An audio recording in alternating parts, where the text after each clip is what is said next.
কোরবানির ফজিলত ও কোরবানির পশুর গোশত বন্টন। আল্লাহ রাব্বুল আলামিন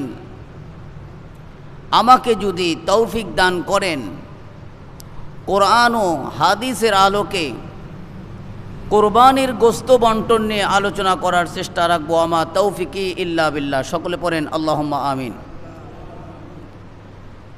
প্রত্যেক বছর প্রতিটি পরিবারের পক্ষ থেকে একটি করে কোরবানি করার বিধান নবী করিম সাল্লাল্লাহু আলাইহি ওয়াসাল্লাম তিনি বলিয়াছেন। প্রতি বছর যেন আমার উম্মতের মধ্য থেকে প্রতি বছর যেন একটি করে পরিবারের পক্ষ থেকে একটি করে কোরবানি দেওয়া হয়। এই নির্দেশ কার? নবীর। এটা জোরালো রাসূল সাল্লাল্লাহু আলাইহি সাল্লামের তাগিদ। তিনি মদিনার জিন্দিগিতে 10 বছর ছিলেন। এই 10 বছরের মধ্যে এক বছরও তিনি কোরবানি করা বারণ রাখেন নাই, বর্জন করেন নাই। 10টা বছরই তিনি কোরবানি করেছেন। হাদিসে পাওয়া যায় নবী করিম সাল্লাল্লাহু আলাইহি ওয়াসাল্লাম কোরবানির গুরুত্ব এতটাই দিয়েছেন, তিনি নিজ হাতে 63টা উট কোরবানি করেছেন। সুবহানাল্লাহ বলেন। কয়টা? 63টা। 100টা তিনি কোরবানি করেছেন, 63টা নিজের হাতে করেছেন, আর বাদ বাকি হজরতে আলীর মাধ্যমে আল্লাহ রসুল সাল্লাল্লাহু আলাইহি সাল্লাম কোরবানি সম্পাদন করেছেন। তাহলে কোরবানির গুরুত্ব আছে কি নাই? আছে। তাই নবী করিম সাল্লাল্লাহু আলাইহি সাল্লাম তিনি বলেন, প্রত্যেকটা বছর প্রতিটি পরিবারের পক্ষ থেকে কোরবানি করা জরুরি। এই কথাটা কখন বলেছেন? নবী করিম সাল্লাল্লাহু আলাইহি সাল্লাম বিদায় হজ্জে তিনি ভাষণের সময়, বিদায় হজ্জে ভাষণের সময় তিনি এই কথাটা বলেছেন, হে লোক সকল, ইয়া আইয়ুহান নাস ইন্না আলা আহলি বাইতিন ফি কুল্লি আমিন উযহিয়া ওয়া আতিরা। নবী করিম সাল্লাল্লাহু আলাইহি সাল্লাম বললেন, হে লোক সকল, তোমরা তোমাদের পরিবারের পক্ষ থেকে প্রতি বছর একটি করে কোরবানি করো আর আতিরা করো। নবী করিম সাল্লাল্লাহু আলাইহি সাল্লাম কোরবানিকে চালু রেখেছেন, আতিরাকে বন্ধ করে দিয়েছেন। কি করলেন? কোরবানিকে চালু করেছেন, আতিরাকে বন্ধ করে দিয়েছেন। আতিরা কি? বলে রজব মাসে মুশরিকরাও এই আতিরা অংশগ্রহণ করত। মুশরিকরাও, শুধু মুসলমান না, মুশরিকরাও অংশগ্রহণ করত। মুশরিকরা রজব মাসে পশু জবাহ করে সেই পশুর রক্ত কাবা শরীফের দেওয়ালের সাথে লেগে রাখত। এটাকে বলা হয় আতিরা। নবী করিম সাল্লাল্লাহু আলাইহি ওয়াসাল্লাম বললেন, আল্লাহর উদ্দেশ্য এটা না, রক্ত আল্লাহর উদ্দেশ্য না, গোশত আল্লাহর উদ্দেশ্য না, আল্লাহর উদ্দেশ্য হলো তাকওয়া পৌঁছে দেওয়া। সুতরাং তোমরা আর আতিরা করবে না, এখন তোমরা কোরবানি করবে। কোরবানি করো আল্লাহর নামে, আল্লাহর উদ্দেশ্যে, তার গোশত তোমরা খাও। মুশরিকরা কোরবানি তারা করতো, মুশরিকরাও কিন্তু কোরবানি করে ভাই, কিন্তু সেই কোরবানির গোশত তারা খায় না। কেন? বলে এটা খাওয়া যাবে না। না খায়ে কি করত? বলে কাবা শরীফের দেওয়ালের সাথে সেই রক্ত মাখাকে ফজিলতের কাজ মনে করত। নবী করিম সাল্লাল্লাহু আলাইহি সাল্লাম বললেন, না না না, এটা করা যাবে না। লা ইয়ানালাল্লাহু লুহুমুহা ওয়ালা দিমাউহা ওয়ালাকিন ইয়ানালুহুত তাকওয়া মিনকুম। আল্লাহ তাআলার নিকটে কোরবানির পশুর গোশত, রক্ত এগুলো পৌঁছে না, পৌঁছে শুধু তোমাদের তাকওয়া। ওইটা রুখসত হয়ে গেছে, আতিরা রুখসত হয়ে গেছে, চালু রয়েছে কি? কোরবানি। কথা বলেন। আতিরা রুখসত হয়ে গেছে, বন্ধ হয়ে গেছে, বাতিল হয়ে গেছে, চালু আছে কি? কোরবানি। এই কোরবানিটা কি করতে হবে? বলে প্রত্যেকটা মুসলমান পরিবার থেকে প্রতি বছর একটি করে কোরবানি করা উচিত। নবী করিম সাল্লাল্লাহু আলাইহি সাল্লাম বলেছেন, ইবনে মাজার নাসাই শরীফের 4224 নম্বর হাদিসে তিনি বলেছেন। নবী করিম সাল্লাল্লাহু আলাইহি ওয়াসাল্লামকে সাহাবী কিরাম রাদিয়াল্লাহু তাআলা আনহু বললেন, ইয়া রাসূলুল্লাহ, কোরবানি করলে আমাদের লাভ কি? লাভ আছে না? সাহাবী বললেন, কোরবানি করলে আমাদের লাভ কি? নবী করিম সাল্লাল্লাহু আলাইহি ওয়াসাল্লাম বললেন, কোরবানি করার দ্বারা আমাদের লাভ হলো ওই কোরবানির পশুর লোমের বিনিময়ে, এক একটি লোমের বিনিময়ে তোমাদের জন্য এক একটি নেকি লেখা হবে। সাহাবীরে কিরাম রাদিয়াল্লাহু তাআলা আনহু তিনি প্রশ্ন করলেন, ইয়া রাসূলুল্লাহ ফাসসুফি, দুম্বার ব্যাপারে তাহলে কি হুকুম? পশমের দিক থেকে তো গরুর চাইতে দুম্বার বেশি, কথা বুঝেন? ইয়া রাসূলুল্লাহ, তাহলে দুম্বার ব্যাপারে কি হুকুম? নবী করিম সাল্লাল্লাহু আলাইহি ওয়াসাল্লাম তিনি বললেন, বিকুল্লি শা'রাতিন মিনাস সুফি হাসানা, হ্যাঁ, দুম্বার প্রতিটি লোমের বিনিময়ে, এই কোরবানির কারণে আল্লাহ রাব্বুল আলামিন প্রত্যেকটি লোমের বিনিময়ে, চুলের বিনিময়ে এক একটি নেকি লিখে দিবেন। তার মানে প্রতিটি লোম আপনি কি গুনতে পেরেছেন? কোরবানির কি পরিমাণ ফজিলত? বলে অফুরান্ত ফজিলত, এই নেকি আমরা গুনতে পারবো না। নবী করিম সাল্লাল্লাহু আলাইহি ওয়াসাল্লাম তিনি বলেন, তোমরা কোরবানি করো। কোরবানি যখন করো, এই কোরবানির সময়ে ওই পশুর নিকটে তোমরা উপস্থিত থাইকো। কোরবানি করার সময় দূরে থেকো না, যার যার কোরবানি শেষে নিজে নিজে করবেন। আমার কোরবানি মৌলবি দেয়া নয়, আমি করব। আত্মত্যাগ, উৎসর্গ করা, স্যাক্রিফাইস করা, আমি আমার পশুত্বকে দূর করব কোরবানির মাধ্যমে। মানুষের মধ্যে মানুষত্ব না থাকলে তার মধ্যে থাকে পশুত্ব। এই পশুত্ব, আমিত্ব, অহংকার, গর্ব, এগুলো দূর করবেন কোরবানির মাধ্যম দিয়ে। হযরতে ইব্রাহিম আলাইহিস সালাতু ওয়াস সালাম জামরায় শয়তানকে পাথর নিক্ষেপ করেছিল। নিজের মধ্যে শয়তান কি, এগুলো দূর করার জন্য, দূর হ শয়তান, দূর হ শয়তান। আল্লাহ রাব্বুল আলামিনের হাবিব এইটাই শিক্ষা দিলেন, কোরবানির মাধ্যমে শয়তান ভিতরে যে আছে, নফসে আম্মারা নামে একজন যে শয়তান আছে, এই শয়তানকে তোমরা কোরবানির মাধ্যমে দূর করে দাও। এই জন্য কোরবানি করার সময়, কোরবানির সময় ওই পশুর সামনে উপস্থিত থাইকো। হযরত আয়েশা রাদিয়াল্লাহু তাআলা আনহাকে বললেন, আয়েশা, কোরবানি করার সময় তুমি সামনে থাইকো, লাভ কি জানো? লাভ হইল ওই কোরবানির পশুর রক্ত মাটিতে পড়ার পূর্বেই ওখানে যারা যারা উপস্থিত থাকবে তাদেরকে আল্লাহ রাব্বুল আলামিন মাফ করে দিবেন। বোঝেন নাই আপনারা? ওয়াজ বোঝেন নাই? সুবহানাল্লাহ। আর আওয়াজ এত আস্তে কেন? কত বড় কথা আল্লাহ রাসূল বলেছেন, কোরবানি করার সময় সামনে উপস্থিত থাইকো। লাভ কি? ওই পশুর রক্ত মাটিতে পড়ার পূর্বেই আল্লাহ রাব্বুল আলামিন তোমাদের অপরাধ, পাপ মাফ করে দিবেন। তোমাদের মর্যাদা আল্লাহর নিকটে পৌঁছে যাবে। আমি বলি নাই, নবী বলেছেন। দেখেন, নবী করিম সাল্লাল্লাহু আলাইহি সাল্লাম বলেন, জিলহজ মাসের 10 তারিখে কোরবানির দিন যত আমল বলেন, সমস্ত আমলের চাইতে কোরবানির আমল আল্লাহর কাছে প্রিয়। কি প্রিয়? যত আমল বলেন, নামাজ বলেন, যাহা বলেন, সকল আমলের চাইতে কোরবানি করাটাই আল্লাহ রাব্বুল আলামিনের কাছে প্রিয়। 1 লক্ষ টাকা দামের কোরবানি আপনি করছেন, কোরবানি না করে 1 লক্ষ টাকায় পশু না কিনে ওই টাকা যদি আপনি সাদাকা করেন, অতটা প্রিয় হবে না। যতটা প্রিয় হবে 1 লক্ষ টাকা ক্রয়, 1 লক্ষ টাকা দিয়ে একটি পশু কোরবানি করে আপনি যদি করতে পারেন আল্লাহর উদ্দেশ্যে, আল্লাহ রাব্বুল আলামিন বলেন ওই আমলটা আমার কাছে বেশি প্রিয়। আমি বলি নাই, নবী করিম সাল্লাল্লাহু আলাইহি ওয়াসাল্লাম তিনি বলে আছেন।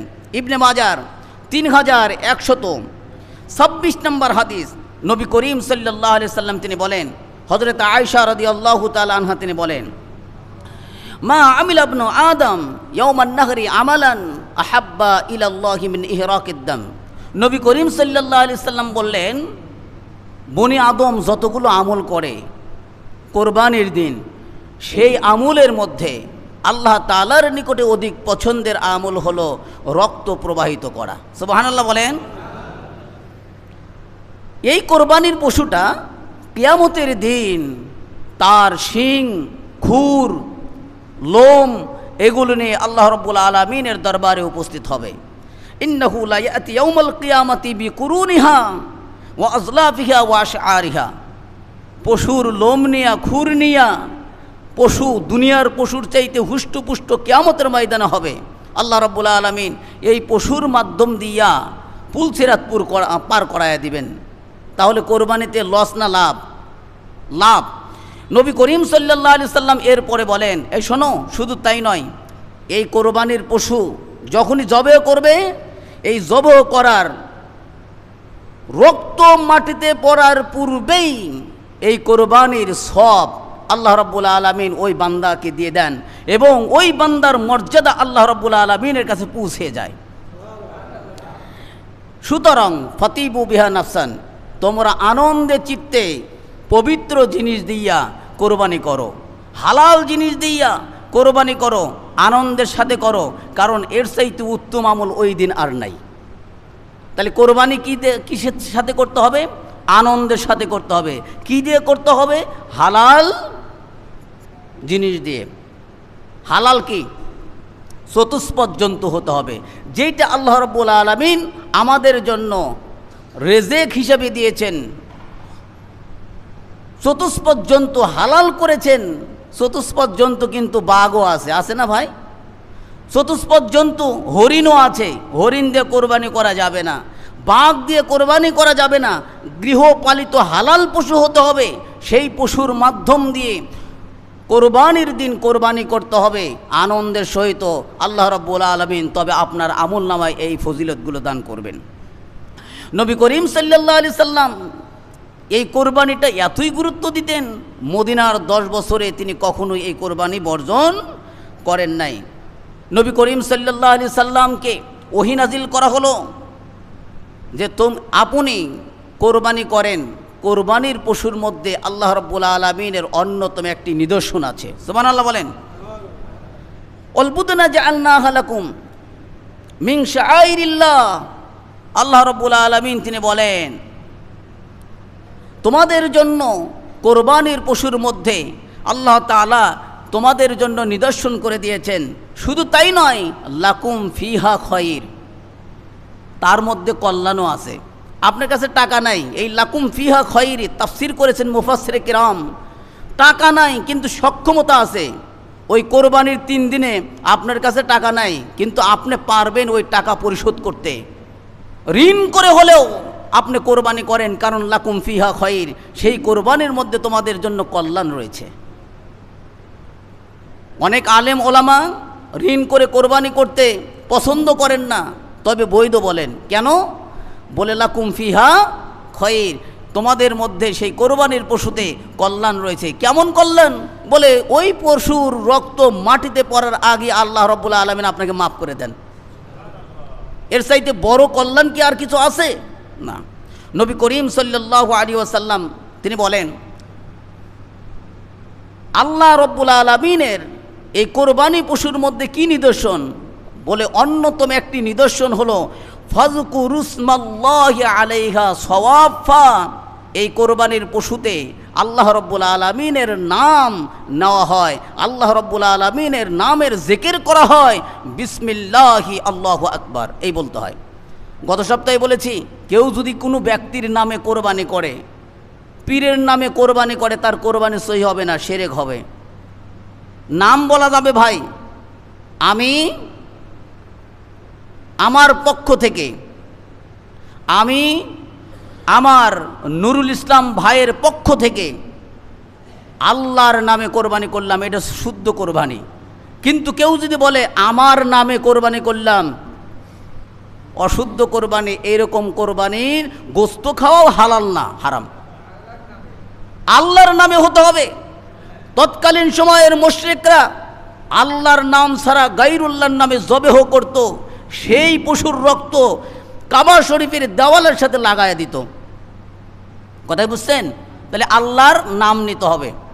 আর আমার পক্ষ থেকে নবী করিম সাল্লাল্লাহু আলাইহি সাল্লাম ঈদের সালাত আদায় করতেন। আদায়ের পরেই সাহাবী কিরাম রাদিয়াল্লাহু তাআলা আনহু ঈদের মাটি সুন্দর হুষ্টপুষ্ট 2টি দুম্বা তার সামনে উপস্থিত করতেন। একটি তার পক্ষ থেকে করতেন, আর আরেকটি যারা তার উম্মত কিন্তু কোরবানি করতে পারে নাই, তাদের পক্ষ থেকে, সমস্ত উম্মতের পক্ষ থেকে নবী করিম সাল্লাল্লাহু আলাইহি সাল্লাম সেই ঈদের মাঠেই কোরবানি করতেন। তার মানে পক্ষ থেকে করা যাবে, নামে করা আল্লাহ রাব্বুল আলামিন দেখেন, যারা কোনো ব্যক্তির নামে কোরবানি করে, গায়রুল্লাহর নামে কোরবানি করে, আল্লাহ রাব্বুল আলামিন তাদের জন্য লানত করেছেন। কি করেছেন? লানত করেছেন। নাসাই শরীফের হাদিস 4422 নম্বর হাদিস। হযরত আলী রাদিয়াল্লাহু তাআলা আনহু তিনি বলেন, আমি একটি গৃহের মধ্যে ছিলাম, সেখানে আমি আর আল্লাহ রাসূলই ছিলাম, কিন্তু আল্লাহ রাসূল সাল্লাল্লাহু আলাইহি সাল্লাম আমাকে এমনভাবে চারটি কথা বললেন যেটা আর কেউ শোনে নাই, আমি তো জানি। সেটা কি? নবী করিম সাল্লাল্লাহু আলাইহি সাল্লাম আমাকে 4 কথা বলেছেন, 4 ব্যক্তির প্রতি লানত করেছেন আল্লাহ তাআলা। দেখেন, লাআনাল্লাহ মান লাআনাল ওয়ালাদ ওয়ালিদা। নবী করিম সাল্লাল্লাহু আলাইহি সাল্লাম বলেন, আল্লাহ তাআলা ওই ব্যক্তির প্রতি লানত করেছে যে ব্যক্তি তার পিতাকে লানত করে। পিতা মাতাকে যারা লানত করে তাদের প্রতি কি করেছেন? লানত করেছেন। এরপরে নবী করিম সাল্লাল্লাহু আলাইহি সাল্লাম বলেন, ওই ব্যক্তির প্রতি লানত আল্লাহ রাব্বুল আলামিন করেছেন, ওয়ালানাল্লাহ মান আওয়া মুহদিসান। নবী করিম সাল্লাল্লাহু আলাইহি সাল্লাম বলেন, ওই ব্যক্তির প্রতি আল্লাহ তাআলা লানত করেছেন যে ব্যক্তি বেদাতিকে সমর্থন করে। কথা বুঝেন, আমি আবার একটু রিপিট করছি, যে ব্যক্তি বেদাতিকে সমর্থন করে, বেদাত তো করেই না, যারা করে তাদেরকে সমর্থন করে। যদি আপনি বেদাতি কর্ম করেন তাহলে কি পরিমাণ লানত আপনার উপর হবে।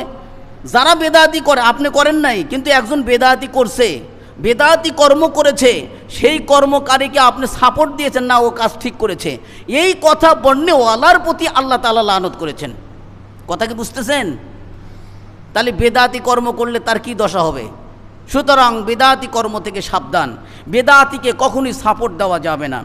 এরপরে নবী করিম সাল্লাল্লাহু আলাইহি সাল্লাম বলেন, 3 নম্বর আল্লাহ তাআলা লানত করেছেন যে ব্যক্তি তার বাড়ির সীমানা উলটপালট করে, বাড়ির সীমানাকে নড়চড় করে দেয়, সরায়া রাখে। আমিনদা মাপ দিছেন, জায়গা ঠিক করে রাখছেন, মানার ঠিক নাই, আপনি উঠায়া ওটা চুরি করে আর এক জায়গায় সীমানা পরিবর্তন করছেন। নবী করিম সাল্লাল্লাহু আলাইহি সাল্লাম বলেন, এই ব্যক্তির প্রতি আল্লাহ তাআলা লানত করেছেন। 4 নম্বর কথা হযরত আলী রাদিয়াল্লাহু তাআলা বলেন, আমাকে বলেছেন নবী করিম সাল্লাল্লাহু আলাইহি সাল্লাম, 4 নম্বর কথা, যে ব্যক্তি গয়রুল্লাহর নামে জবেও করে, আল্লাহর নাম ছাড়া ব্যক্তির নামে পূজা করে, পীরের নামে গরু জবাহ করে, মাজারের নামে গরু জবাহ করে, এই সমস্ত ব্যক্তির প্রতি আল্লাহ তাআলা লানত করেছেন। সুতরাং এই ধরনের কর্ম করা যাবে না, ব্যক্তির নামে কোরবানি করা যাবে না, আল্লাহর নামে কোরবানি করতে হবে। তাই আল্লাহ তাআলা বলেন, কোরবানির পশুর মধ্যে নিদর্শনের অন্যতম হলো কোরবানির পশুতে আমি আল্লাহর নাম স্মরণ করা হয়। সুবহানাল্লাহ বললেন না? ফাযকুরুসমাল্লাহি আলাইহা সাওয়াফা, সূরা হজ্জের 36 নম্বর আয়াত। এরপরে আল্লাহ তাআলা তিনি বলেন,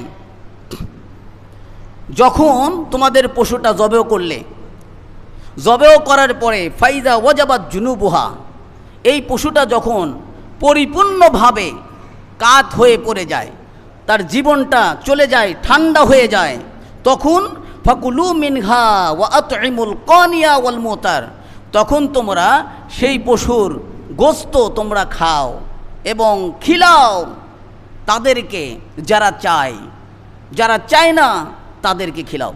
সুবহানাল্লাহ বলেন। আমার আলোচ্য বিষয় হলো কোরবানির গোশত খাবেন কিভাবে, খিলাবেন কিভাবে, নেবেন কিভাবে, দিবেন কিভাবে, এটাই আলোচনার বিষয়। আল্লাহ রাব্বুল আলামিন সূরা হজ্জের 36 নম্বর আয়াতে বলেছেন, যারা চায় না তাদেরকে দাও, যারা চায় তাদেরকেও দাও, তোমরা খাও। নবী করিম সাল্লাল্লাহু আলাইহি ওয়াসাল্লাম তিনি বলেন, আল্লাহ রাব্বুল আলামিন কোরবানির পশুকে তোমাদের জন্য আয়ত্ত করে দিয়েছেন। মানুষের চাইতে পশুর শক্তি বেশি না কম? কি ব্যাপার বোঝেন না? মানুষের চাইতে পশুর শক্তি কম না বেশি? বেশি। পশুর শক্তি বেশি, কিন্তু আল্লাহ রাব্বুল আলামিনের কুদরত কাজ করে। আল্লাহ রাব্বুল আলামিন বললেন, কাযালিকা সাখখারনাহা লাকুম, এই পশুগুলোকে তোমাদের জন্য নত করে দেওয়া হয়েছে। কি করে দেওয়া হয়েছে? নত। তাছাড়া এই পশুর শক্তির সাথে পশু যদি জেদ করতো আমি কোরবানি হব না, আপনার শক্তি দিয়ে পশুকে কোরবানি করতে পারতেন না। কিন্তু আল্লাহ রাব্বুল আলামিনের অনুগ্রহ রয়েছে, আল্লাহ রাব্বুল আলামিনের নিদর্শন রয়েছে, উটকে যদি বলা যায় তুমি শো, উট তার বুক এভাবে দিয়ে দেয়, নহর হওয়ার জন্য প্রস্তুত হয়ে যায়। অথচ আল্লাহ রাব্বুল আলামিন পশুর শক্তি মানুষের শক্তির চাইতে দ্বিগুণ করেছেন, কিন্তু পশুকে করেছে মানুষের অনুগামী। সুবহানাল্লাহ বলেন। এই পশু কেন অনুগামী করেছেন? যাতে করে মানুষ আল্লাহ রাব্বুল আলামিনের কৃতজ্ঞতা আদায় করতে পারে, যাতে করে মানুষ আল্লাহ রাব্বুল আলামিনের শুকরিয়া আদায় করতে পারে। এই জন্য পশুকে করেছে মানুষের অনুগামী। পশু যখন জবে হয়ে একেবারে নিস্তেজ হয়ে যাবে, তখন ওই পশুর থেকে আপনি গোশত কাটতে পারবেন। নবী করিম সাল্লাল্লাহু আলাইহি সাল্লাম বলেন, নিস্তেজ হওয়ার আগেই পশুকে তোমরা খালগিরি করো না। যে টুকরোটা পশুর প্রাণ নির্গত হওয়ার আগেই যে টুকরোটা নেওয়া হয়, ওই টুকরোটা তোমাদের জন্য খাওয়া হালাল নয়। পশু জবেহ করেছেন, এই কণ্ঠনালী ভেদ করে পার করে দিতে হবে, তারপরে অপেক্ষা করতে হবে। পশু যখন ঠান্ডা হয়ে যাবে, পশু যখন নিস্তেজ হয়ে যাবে, তারপরে পাও কাটতে হবে। আমরা অনেককে দেখা যায় যে কোরবানির পশু জবেহ করার সাথে সাথেই পাও কাটা শুরু করে দেন। জানবেন, যেটুকু অংশ মৃত্যু হওয়ার আগেই কর্তন করা হয়, ওইটুকু গোশত হালাল নয়, হালাল নয়, মৃত গরুর মতন। কথা বুঝছেন? তাহলে আমাদেরকে একটু ধৈর্য ধারণ করতে হবে। যখনই ঠান্ডা হয়ে যাবে, তখনই তা থেকে গোশত নিতে হবে। গোশত নেওয়ার পরে কি করবেন? আল্লাহ রাব্বুল আলামিন সূরা হজ্জের 28 নম্বর আয়াতে বলেন, ফাকুলু মিনহা ওয়া আতইমুল বাঈসাল ফাকির। আল্লাহ রাব্বুল আলামিন তিনি বলেন, গোশত যখন তোমরা পাবে, কোরবানির পশু জবেহ করার পরে, জবেহ করার আগে কেউ যদি গোশত খাওয়ার নিয়ত করে, তার কোরবানি শুদ্ধ হবে না। কোরবানি হয়েছে, পশু জবেহ হয়েছে, গোশত খাওয়ার নিয়ত করা মুস্তাহাব। আপনি খাবেন, এটাই আল্লাহ হুকুম করেছেন, খাও। এখন মুশরিকরা খাইতো না, মুসলমানরা এখন তোমরা খাও। কিভাবে খাবে? আল্লাহ রাব্বুল আলামিন ভাগ করেছেন দুইটা। আল্লাহ ভাগ করেছেন কয়টা? দুইটা। কথা বুঝেন, আমি কিন্তু সুর দিচ্ছি না আজকে। কেন? বলে কথাটা বুঝতে হবে। কোরবানির গোশত দেওয়া নেওয়া নিয়ে যত সমস্যা, এত সমস্যা আর কোথাও হয় না, কোনো সময়ের জন্য হয় না। জানবেন, আপনাদের কাউকে উদ্দেশ্য করে আমি কথা বলছি না। কেউ বলে দিয়েছেন এটাও কিন্তু মনে করেন না। আমি কোরআন ও হাদিসে যা পাইছি তাই বলছি। আমার উপর কি রাগ করবেন? আরে ভাই, আমার উপর রাগ করবেন না, মানতে হবে। সূরা আহজাব আল্লাহ বলেছেন, ওয়া ইয়াসিল্লাহ রাসূলা, যে ব্যক্তি আল্লাহ তার রাসূলের অবাধ্যচারণ করে, ফাকাদ দাল্লা দালালাম মুবিনা, ওই ব্যক্তি স্পষ্ট গোমরাহিতে পতিত হয়, লিপ্ত হয়। ওই ব্যক্তি স্পষ্ট গোমরাহি। অতএব আল্লাহ তার রাসূলের বিধানের উপর দিয়ে মাথা মারা যাবে না। পণ্ডিত প্রত্যেকটি সমাজেই দেখা যায়, পণ্ডিত প্রত্যেকটি সমাজেই দেখা যায় আল্লাহ তার রাসূলের উপর দিয়ে মাতব্বরি করে। আল্লাহ তার রাসূল বন্টন করেছেন একরকম, নিজেরা বন্টন করে গুনাহগার হয়ে যান আর এক রকম। এরকম করবেন না। আল্লাহ বলেছেন, প্রথম নাম্বার বলেছেন ফাকুলু মিনহা ওয়া আতইমুল বাঈসা ওয়াল ফাকির। দুইটা বন্টন করেছেন। একটা বন্টন হলো ফাকুলু, তোমরা খাও, আর একটা হলো তোমরা খিলাও ওই সমস্ত ব্যক্তিদের যারা ধৈর্য ধরে চায় না, দুস্থ, অভাবী, কোরবানি করে নাই। ধনী মানুষ দেখা যাচ্ছে, ধনী মানুষ কিন্তু কোরবানি করে নাই, এ দুস্থ, ও চাইতেও পারে না। আর একটা হলো ফাকির, কোরবানি করে নাই কিন্তু চাওয়ার অভ্যাস আছে, দরিদ্র, চাইতে পারে, একেও দাও। এই দুই ব্যক্তিকে খিলাও। আল্লাহর বন্টন কয় ভাগ? আল্লাহর বন্টন কয় ভাগ? নবী করিম সাল্লাল্লাহু আলাইহি সাল্লাম তিনি বলেছেন, দেখেন, নবী করিম সাল্লাল্লাহু আলাইহি সাল্লাম এক বছর তিনি ঈদের নামাজ আদায় করলেন। আদায়ের পরে তিনি বললেন, তোমরা এবছর কোরবানির গোশত 3 দিনের অধিক খাবে না। কয় দিনের অধিক? কথা বুঝেন। নবী করিম সাল্লাল্লাহু আলাইহি সাল্লাম 3টি আদেশ করলেন যে এটা খাওয়া যাবে না, 3 দিনের অধিক কোরবানির গোশত খাওয়া যাবে না। 1। 2 নম্বর হলো, তোমরা পানপত্রে নাবিস খাবে না। পানপত্রে কি? নাবিস খাবে না, অর্থাৎ মশক ছাড়া, চামড়ার মশক ছাড়া তোমরা নাবিজ খাবে না, এক ধরনের শিরকা। এরপরে নবী করিম সাল্লাল্লাহু আলাইহি সাল্লাম তিনি বললেন তোমরা কবর জিয়ারত করবে না। এই তিনটা আল্লাহ রাব্বুল আলামিন নিষেধ করলেন, আল্লাহ রাসূল সাল্লাল্লাহু আলাইহি সাল্লাম নিষেধ করলেন তিনটা কাজ। প্রথম বছর তিনি বললেন কোরবানির গোশত 3 দিনের অধিক খাবে না। এরপরে নবী করিম সাল্লাল্লাহু আলাইহি সাল্লাম দ্বিতীয় বছরে সাহাবী কিরাম রাদিয়াল্লাহু তাআলা আনহুকে বললেন তোমরা এখন কোরবানির গোশত 3 দিনের অধিক খাবে। সুবহানাল্লাহ বললেন না? সাহাবীরা প্রশ্ন করলেন ইয়া রাসূলুল্লাহ কেন আমরা 3 দিনের অধিক খাবো? গত বছর আপনি বলেছেন তোমরা 3 দিনের অধিক কোরবানির গোশত খাবে না, আজকে আপনি বললেন যে 3 দিনের অধিক তোমরা খাও। নবী করিম সাল্লাল্লাহু আলাইহি সাল্লাম এই কথার জবাব দিলেন গত বছর তোমাদের মাঝে কোরবানি কম ছিল, আমি দেখতে পারলাম অনারবি আজনাবি শখস অতিরিক্ত কিছু ব্যক্তি তোমাদের মাঝে উপস্থিত, তাদের চাহিদার উপর ভিত্তি করে আমি তোমাদেরকে বলেছিলাম 3 দিনের অধিক কোরবানির গোশত খাবে না, কিন্তু এবছর যেহেতু তোমাদের কোরবানি পর্যাপ্ত, তোমরা খাও, খিলাও, জমা করে রাখো, দান করো। সুবহানাল্লাহ বলেন। তিরমিজি শরীফের হাদিস 1510 নম্বর হাদিসে নবী করিম সাল্লাল্লাহু আলাইহি সাল্লাম এই কথা বললেন যে তোমরা 3 দিনের অধিক এখন খাইতে পারো। তাহলে বোঝা গেল কোরবানি যদি পর্যাপ্ত হয় আমরা 3 দিনের অধিক খাইতে পারি। এই সমাজে যদি কোরবানি একজন দেয় আর কেউ দেয় নাই, সেই ক্ষেত্রে কোরবানির গোশত 3 দিনের অধিক খাওয়া যাবে না। কথা বুঝাতে পারলাম? এরপরে নবী করিম সাল্লাল্লাহু আলাইহি সাল্লাম বললেন তোমরা এখন থেকে নাবিস পানপত্রে তোমরা সব কিছুই খাইতে পারো, পানীয় জাতীয় খাইতে পারো, দুধ পানি এগুলো খাইতে পারো। আমি নিষেধ করেছিলাম এই আশঙ্কায় তোমরা পানপত্রে মদ খাবে, নেশাজাত দ্রব্য খাবে, এই আশঙ্কায় আমি তোমাদেরকে নিষেধ করেছিলাম। সুতরাং তোমরা পানি খাও, দুধ খাও, পানীয় দ্রব্য এগুলো খাও, কিন্তু নেশা করো না। সুবহানাল্লাহ। এই গিলাস এখন আমাদের জন্য বৈধ হয়ে গেছে, আগে ছিল হালাল না, হারাম ছিল। কেন? গিলাসে পান করতে করতে নেশা পান করবে, এই আশঙ্কায় নবী করিম সাল্লাল্লাহু আলাইহি সাল্লাম গিলাসে পানি পান করাও নিষেধ করে দিয়েছিলেন। সুবহানাল্লাহ বললেন না? কিন্তু এখন বৈধ করলেন কেন? বলে স্পষ্ট করলেন যে তোমরা নেশা করো না, কিন্তু পানি পান করো। সুবহানাল্লাহ। 3 নম্বরে বললেন তোমরা কবর জিয়ারত এখন করো। আমি নিষেধ করেছিলাম কবর জিয়ারত করো না, কিন্তু এখন তোমরা কবর জিয়ারত করো। কবর জিয়ারত তোমাদেরকে মৃত্যুর কথা স্মরণ করায় দেবে। সুবহানাল্লাহ বলেন। কিন্তু কবরকে তোমরা লা তাত্তাখিজুল কুবুর ঈদান, তোমরা কেউ কবরকে ঈদে উৎসবে পরিণত করো না, কিন্তু কবর জিয়ারত করো। কবর জিয়ারত তোমাদেরকে মৃত্যুর কথা স্মরণ করায় দেয়। তাহলে কোরবানির গোশত 3 দিনের অধিক খাওয়া যাবে এখন। তিরমিজি শরীফের 1510 নম্বর হাদিসে আল্লাহ তাআলার হাবিব 3 দিনের অধিক খাইতে নিষেধ করেছেন। তিরমিজি শরীফের 1511 নম্বর হাদিসে তারপরের হাদিস আল্লাহ রাসূল সাল্লাল্লাহু আলাইহি সাল্লাম বলেন এখন তোমরা খাও। আগেরটা নিষেধ, পরেরটা আদেশ করলেন, এই জন্য 3 দিনের অধিক খাওয়া যাবে। নবী করিম সাল্লাল্লাহু আলাইহি সাল্লাম তারপরে বললেন দেখেন কেন খাবে, বলে এই বছর তোমাদের মধ্যে সচ্ছলতা রয়েছে। সুবহানাল্লাহ বলেন।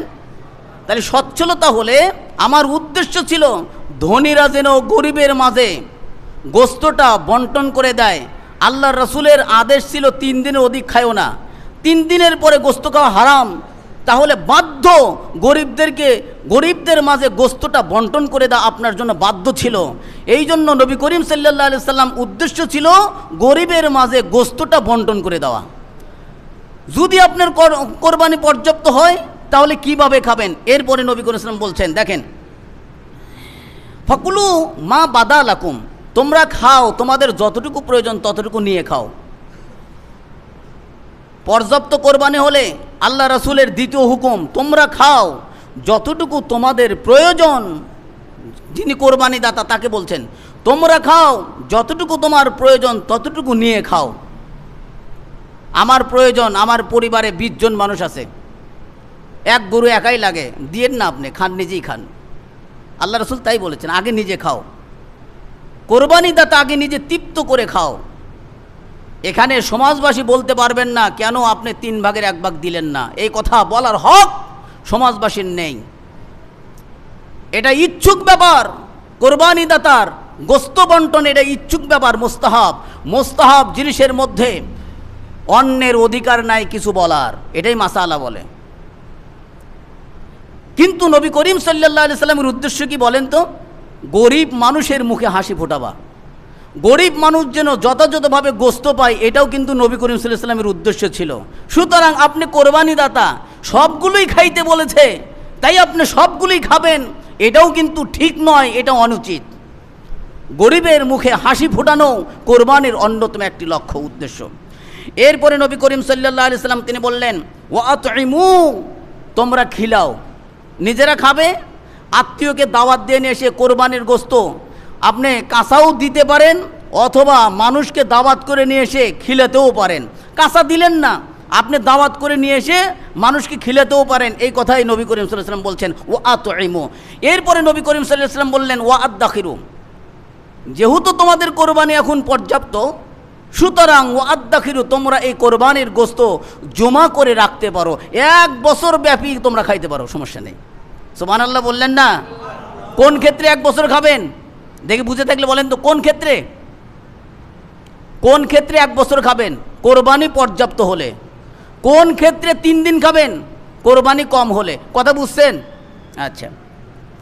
এরপরে নবী করিম সাল্লাল্লাহু আলাইহি সাল্লাম অন্য একটি হাদিসে বলেন, দেখেন, আমি অবশ্যই তোমাদের জন্য 3 দিনের অধিক কোরবানির গোস্ত খাওয়াকে নিষেধ করেছিলাম, খাওয়া যাবে না, খাবে না, কিন্তু আমি তোমাদের জন্য এখন 3 দিনের পরেও তোমরা গোস্ত খাবে, তোমাদের জন্য আমি এটা হালাল করলাম। ফাকুলু মিনহু শিতুম, এখন তোমাদের ইচ্ছা, এই কোরবানির গোস্ত যতটুকু তোমার ইচ্ছা ততটুকু তোমরা খাও। একজনের 1 টুকরো খেয়ে তৃপ্ত হয়ে গেছে, সমস্যা নাই, তাই অবশিষ্টগুলো বিতরণ করে দিবেন, দান করে দিবেন। 2 রকম সিস্টেম, একটা হলো হাদিয়া দেওয়া, আর একটা হলো সাদাকা করা, দান করা। হাদিয়া এক জিনিস, সাদাকা আর এক জিনিস।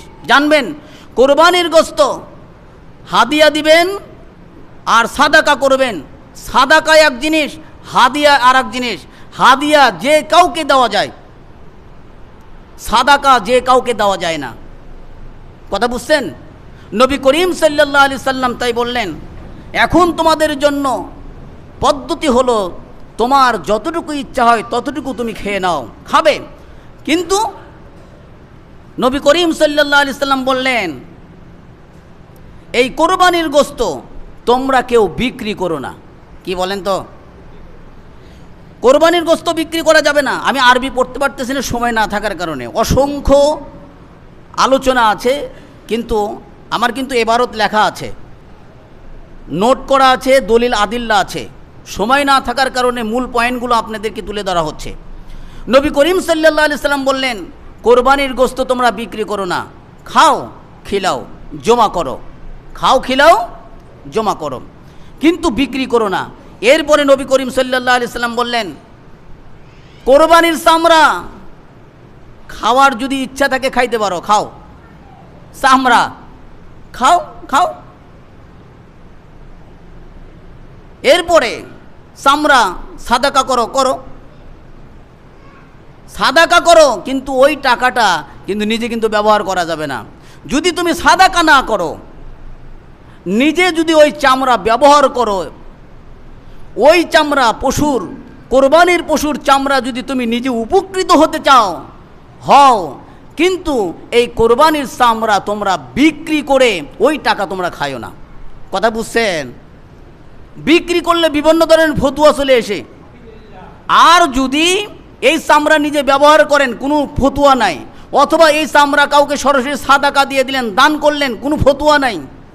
আর যখনই বিক্রি করবেন এই চামড়ার মধ্যে বিবিধ মাসালা চলে এসে যায়। এই জন্য সাবধানতা অবলম্বন করতে হবে। কোরবানির গোস্ত এখন তোমাদের ইচ্ছা, যতটুকু ইচ্ছা খেয়ে নাও, যতটুকু ইচ্ছা দান করো, যতটুকু ইচ্ছা হাদিয়া দাও। হাদিয়া দিবেন কাকে? হাদিয়া আর সাদাকার পার্থক্য কি? বলে সাদাকা দেখা যায়, জানা যায়, বোঝা যায়, হাদিয়া দেখা যায় না, জানা যায় না, বোঝা যায় না। যেমন আপনি আমার নুরুল ইসলাম ভাই, আমি জানি না, কিন্তু তার মনের মধ্যে এখন একটা জল্পনা কল্পনা, নামাজ পড়ার পরে আমি হুজুরকে 500 টাকা হাদিয়া দেব। আমি কিন্তু জানি না, অজগবি নামাজ পড়ার পরে 500 টাকা নিয়ে আমাকে হাদিয়া দিচ্ছে, এটাকে বলা হয় হাদিয়া। হাদিয়া দেওয়ার লাভ কি? তাহাদু তাহাব্বু, হাদিয়া দাও মোহাব্বত বাড়বে। এই হাদিয়াটা আপনার আত্মীয় স্বজনকে দিবেন। কাকে দিবেন? আর সাদাকা গরিব মানুষকে দিবেন। সাদাকা কাকে দিবেন? গরিব মানুষকে দিবেন। সাদাকা গরিব মানুষের জন্য হালাল, কিন্তু সাদাকা ধনীদের জন্য হালাল নয়। নবী করিম সাল্লাল্লাহু আলাইহি সাল্লাম তিনি বলেন, দেখেন, দান করা জিনিস তোমরা ফেরত নিও না। বুখারী শরীফের হাদিস 2622 নম্বর হাদিস। নবী করিম সাল্লাল্লাহু আলাইহি সাল্লাম বলেন, লা ইয়াহিল্লু লিআহাদিন আইয়ারজিআ ফি হিবাতি ওয়া সাদাকাতিহি। নবী করিম সাল্লাল্লাহু আলাইহি সাল্লাম বলেন, দান করে সাদাকা করে কোনো ব্যক্তি যেন সেইটা ফেরত না নেয়। দান করে সাদাকা করে ফেরত নেওয়া কারো জন্য হালাল নয়। কোরবানি দাতাগণ একটু সাবধানতা অবলম্বন করেন, একটু লক্ষ্য করেন। দান করলাম, সাদাকা করলাম, ওইটা আর ফেরত নেওয়া যায় না। নবী করিম সাল্লাল্লাহু আলাইহি সাল্লাম বলেন, দেখো কেন ফেরত নেওয়া যায় না? তুমি যখন দান করো, সাদাকা করো, এই সাদাকা গ্রহীতার হাতে পৌঁছার আগেই আল্লাহ রাব্বুল আলামিনের হাতে পৌঁছে। সুবহানাল্লাহ বলেন। এই সাদাকা গ্রহীতার মানে যাকে আপনি দিয়েছেন, যার নিয়তে আপনি দিচ্ছেন, তার হাতে পৌঁছার আগেই আল্লাহর হাতে পৌঁছে। বলেন তো, আপনি এত বড়ই জাহেল, আল্লাহর হাতে দান করে, আল্লাহকে দান করে তাকে আপনি নেবেন? আকলমান এশারা বাসাত, আল্লাহকে দান করে কখনোই সে নেবে না, কারণ আল্লাহর থেকে সে সওয়াব নেবে না। কি বলেন? নবী করিম সাল্লাল্লাহু আলাইহি সাল্লাম বলেন, দেখেন, দান করা জিনিস তোমাকে যদি 1 দিরহামেও দেয়, কয় দিরহাম? কোরবানি দাতাগণ শোনেন, দান করা জিনিস যদি তোমাকে 1 দিরহামেও দেয়, 1 টাকায় যদি দেয়, তুমি তাও বিক্রয় করো না। হযরত আলী রাদিয়াল্লাহু তাআলা আনহু, তার একটি ঘোড়া ছিল। এই ঘোড়াটা একজনকে হাদিয়া দিয়েছিলেন, দান করছিলেন। পরে ঘোড়ার দিকে লক্ষ্য করে দেখে ঘোড়ার অবস্থা কাইসিয়াস, খুব কঠিন অবস্থা, ভয়াবহ অবস্থা। ঘোড়া দেখে তার মায়া হয়ে গেল। আমি যাকে ঘোড়াটা দান করলাম, তার হাতে ঘোড়াটা সঠিকভাবে ব্যবহার হয় নাই, ঘোড়াটার অবস্থা খুব খারাপ। নবী করিম সাল্লাল্লাহু আলাইহি সাল্লামকে জিজ্ঞেস করলেন, ইয়া রাসূলুল্লাহ, আমি যেটা দান করেছি সেইটা কি আমি নিতে পারি টাকার বিনিময়ে, ক্রয় করার বিনিময়ে? নবী করিম সাল্লাল্লাহু আলাইহি সাল্লাম তিনি বলেন, হযরত আনাস রাদিয়াল্লাহু তাআলা আনহু থেকে বর্ণিত, এটা মুসলিম শরীফের হাদিস 1620 নম্বর হাদিস।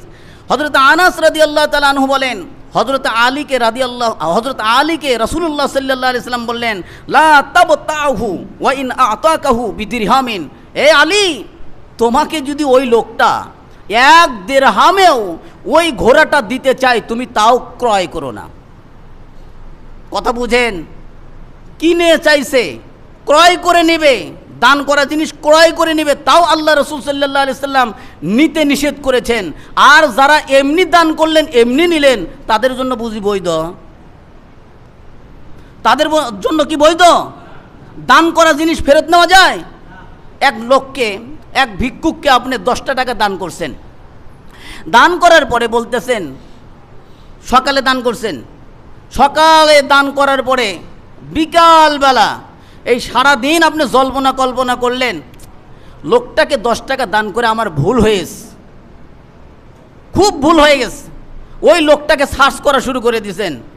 বিকালবেলা তার সাথে দেখা, ওই লোকটাকে বললেন, ভাই, আমি যে তোমাকে সকালে 10 টাকা দিছি, ভুল হয়েছে, 5 টাকা দিয়ে দাও। এই কাজ কি করেন কেউ? এই কাজ করেন? কথা বোঝেন না। এই কাজ কেউ করেন না, কারণ 10 টাকা দান করে সারাদিন ঘুরে বিকালবেলা তার সাথে দেখা হয়ে 5 টাকা আর ফেরত নেন না।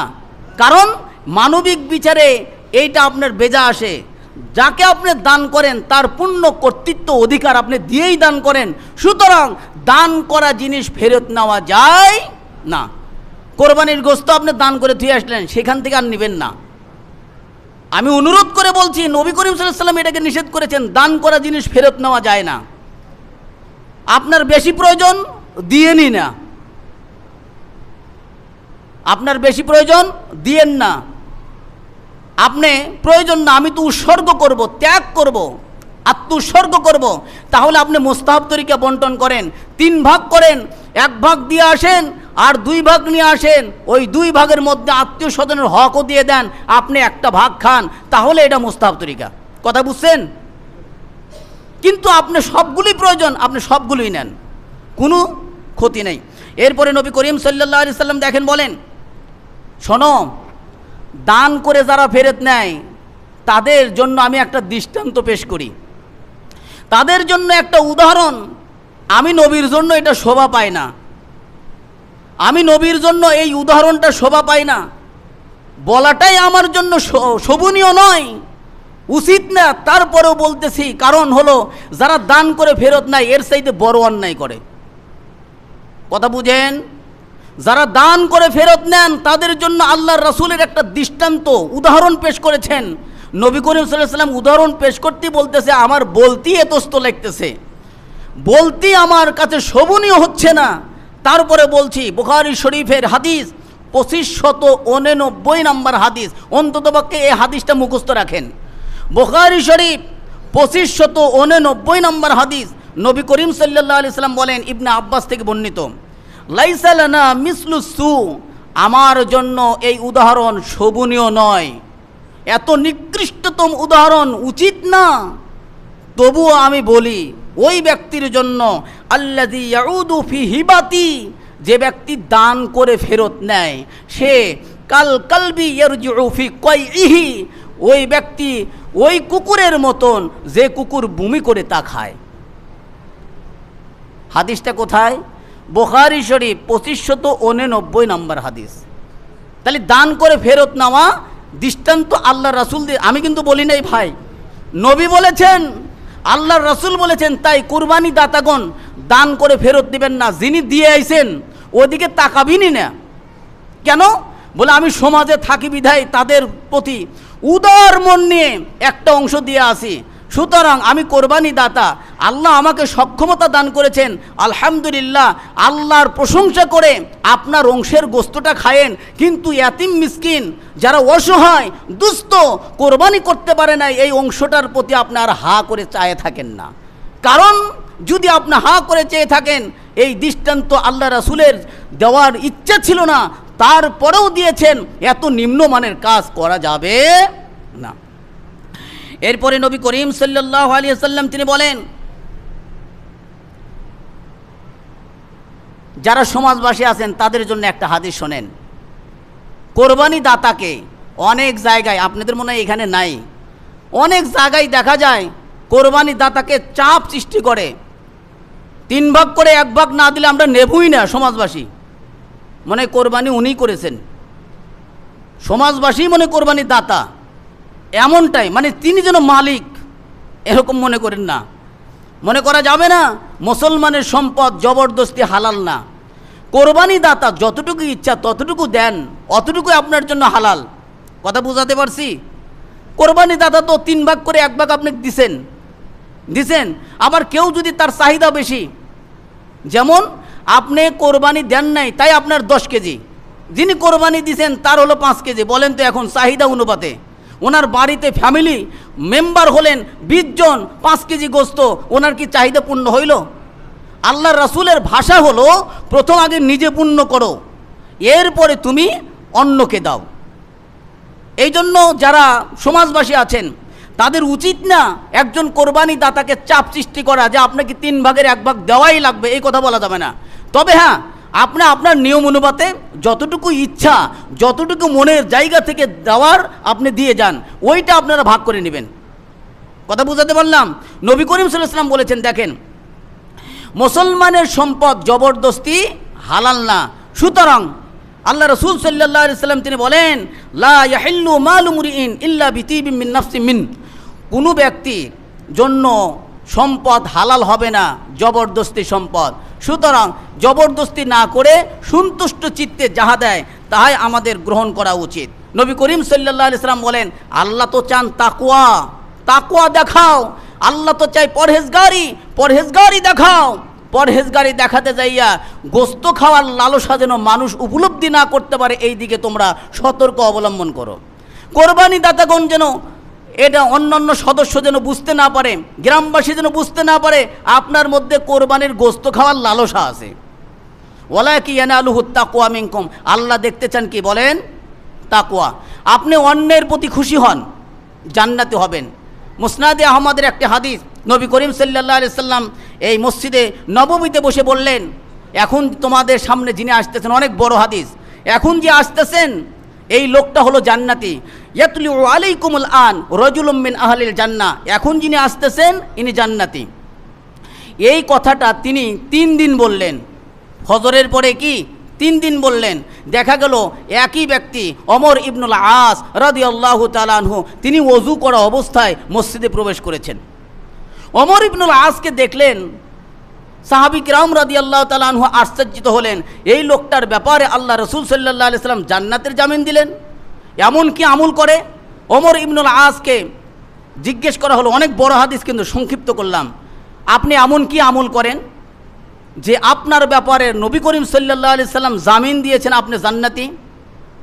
বলে, আমি তো এমন কিছু আমল করি না, তবে 5 ওয়াক্ত নামাজের গুরুত্ব দিই, নতুন ওযু করে 5 ওয়াক্ত নামাজ পড়ি, একটা আমল করি। 2 নম্বর আমল করি, কারো উপকার হইলে আমার আশেপাশে প্রতিবেশী যদি খুশি থাকে, এই খুশি আমাকে আনন্দিত করে। কি বলেন তো? 2 নম্বর, আমার প্রতিবেশী খুশি থাকলে আমি আনন্দিত হই। এই 2টা আমল আমি বেশি করি, কারো প্রতি আমার হিংসা হয় না। কোরবানি দাতাগণ বলছি, কোরবানির গোস্তের মাধ্যমে প্রতিবেশী খুশি হয়। আপনাদের উচিত কোরবানি দাতা মোস্তাহাব আমল করবেন, 3 ভাগ করে 1টি ভাগ দিয়ে আসবেন, 2 ভাগ নিজের জন্য রাখবেন। মনের ভুলেও গেরাম হিসাবে থাকেন বিধায় সামাজিকতার সিস্টেমে আপনি ওই অংশটা নেবেন না, কারণ সামাজিক নিয়মে কোরবানির গোস্ত বন্টনের নিয়ম নীতি কোরআন হাদিসের পৃষ্ঠের কোনো জায়গাতেই নেই। আল্লাহর রাসূলের বিধিবিধান মোতাবেক আপনাকে বন্টন করতে হবে। কোনো ব্যক্তি যদি আল্লাহ রাসূলের বিধিবিধান নিয়ম অনুপাতে বন্টন না করেন, আল্লাহ তাআলা তিনি বলেন সূরা আহজাব, ওয়ামাই ইয়াসিল্লাহু রাসূলা, যে ব্যক্তি আল্লাহ তার রাসূলের বিরুদ্ধাচরণ করে, আল্লাহ তার রাসূলের হুকুমকে অমান্য করে, আল্লাহ তার রাসূলের নিয়ম পদ্ধতিকে মেনে না নেয়, ফাকাদ দাল্লা দালালাম মুবিনা, ওই ব্যক্তি স্পষ্ট গোমরা, ওই ব্যক্তি স্পষ্ট পথভ্রষ্ট। সুতরাং আমরা কার হুকুম মানবো দেখি বলেন তো সবাই একসাথে? আল্লাহ তার রাসূলের পদ্ধতি কি? দিলাম নেব না, দিলাম প্রয়োজন বেশি দিলাম না, প্রয়োজন বেশি দিলাম না, দিলাম নিলাম না, এটাই হলো আল্লাহ রাসূলের পদ্ধতি। আল্লাহ আমাদের সবাইকে বোঝার তৌফিক দিক, আমিন। অনেক আলোচনা ছিল ভাই, বলতে পারলাম না। আল্লাহ আমাদের সবাইকে কোরবানি সুস্থভাবে সুন্দরভাবে করার তৌফিক দান করুক, আমিন। আপনাদের সকলকে ঈদের শুভেচ্ছা। তাকাব্বালাহু মিন্না ওয়া মিনকা। ঈদের মধ্যে আল্লাহ তাআলা যেন আপনাদেরকে আমাকে সবাইকে যেন ক্ষমা করে দেন। আমা তৌফিক ইল্লা বিল্লাহ।